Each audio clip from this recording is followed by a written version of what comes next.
Why are vegetarian diets so effective in preventing and treating diabetes? Maybe it's because of the weight loss. Those eating more plant-based tend to be significantly slimmer, and not just based on looking at a cross-section of the population, but you can do interventional trials and put it to the test.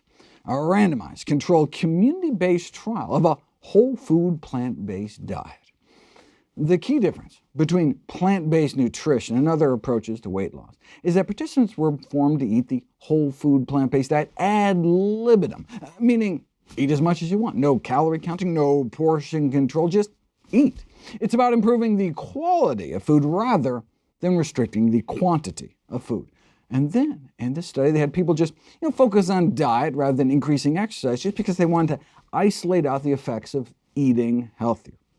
So, what happened? No restrictions on portions. Eat all the healthy foods you want. Here's where they started out. On average, obese at nearly 210 pounds. The average height was about 5'5".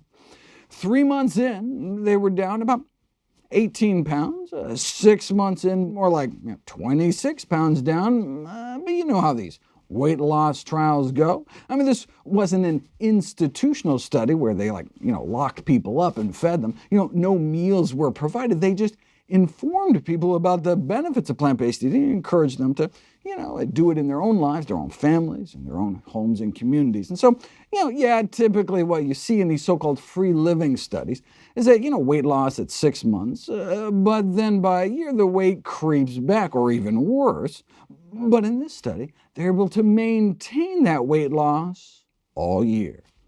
And of course, their cholesterol got better too, but their claim to fame is that they achieved greater weight loss at 6 and 12 months than any other trial that does not limit calorie intake or mandate regular exercise. That's worth repeating. A whole food plant-based diet achieved the greatest weight loss ever recorded at 6 and 12 months compared to any other such intervention published in the medical literature. Now, obviously, with very low-calorie starvation diets, you can drop people down to any weight. However, these medically supervised liquid diets are obviously just short-term fixes associated with high cost, high attrition rates, and high probability of regaining most of the weight, whereas the whole point of whole food plant-based nutrition is to maximize long-term health and longevity. I mean, even if, for example, low-carb diets were as effective, the point of weight loss is not to fit into a skinnier casket.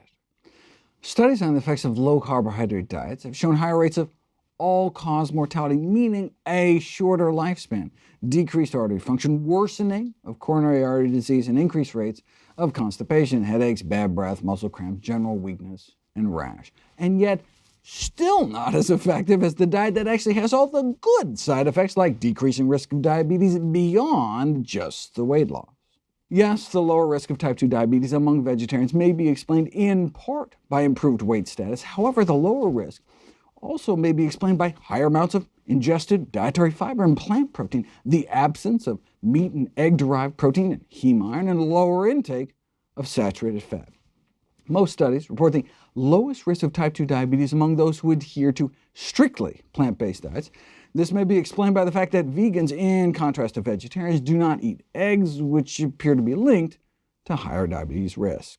Maybe it's eating lower on the food chain, so you avoid the highest levels of persistent organic pollutants like dioxins, PCBs, DDT, and animal products, which have been implicated as a diabetes risk factor. Maybe it has to do with the gut microbiome. With all that fiber, no surprise that there'd be less disease-causing bugs and more protective gut flora, which can lead to less inflammation throughout the body. That may be the key feature linking the healthier gut with beneficial health effects, including the metabolic dysfunction you can see in type 2 diabetes. And it's that multiplicity of benefits that can help with compliance and family buy-in. Whereas a household that includes people who do not have diabetes may be unlikely to enthusiastically follow a quote-unquote diabetic diet, a healthy diet is not disease-specific, and it can improve other chronic conditions too. So while the diabetic patient will likely see improvement in their blood sugar control, a spouse suffering from constipation or high blood pressure may also see improvements, as may overweight children, if you make healthy eating a family affair.